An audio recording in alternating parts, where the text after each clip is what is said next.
প্রশ্ন যে কার্যত তৃণমূল দল ভাঙিয়ে নিচ্ছে আপনাদের প্রায়শই শওকত মোল্লার হাত ধরে অংশগ্রহণ করছে আইএসএফ কর্মীরা।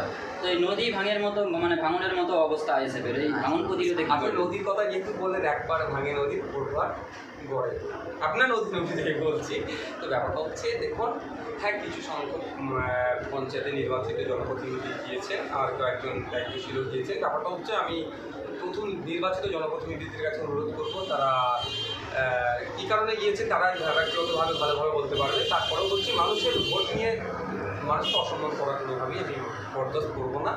আমি তাদেরকে বলছি, আবার মিডিয়ার মাধ্যমে বলছি, যারা মানুষের ভোট নিয়ে নির্বাচিত জনপ্রতিনিধি হয়েছেন তাদের উদ্দেশ্যে কোনো পদত্যাগ করে আপনার নতুন দল যেটা ভালো লেগেছে সেটা করে অন্যথায় আগামী দিন কিন্তু মানুষের যেহেতু আমরা কণ্ঠস্বর, আমরা কিন্তু এই উত্তর আইনের মাধ্যমে দেবো।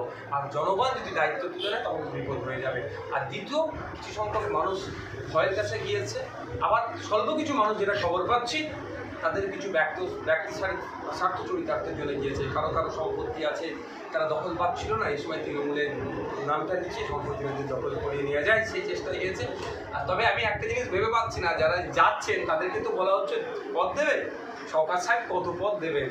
আরাবুল সাহেবের বেশি হয়ে যাচ্ছিল বলে, মানে পদ কম লোক বেশি হয়ে যাচ্ছিল বলে আরাবুল সাহেবদেরকে দীর্ঘদিন জেলের মধ্যে আটকে রেখেছে, যেটা শুনছি।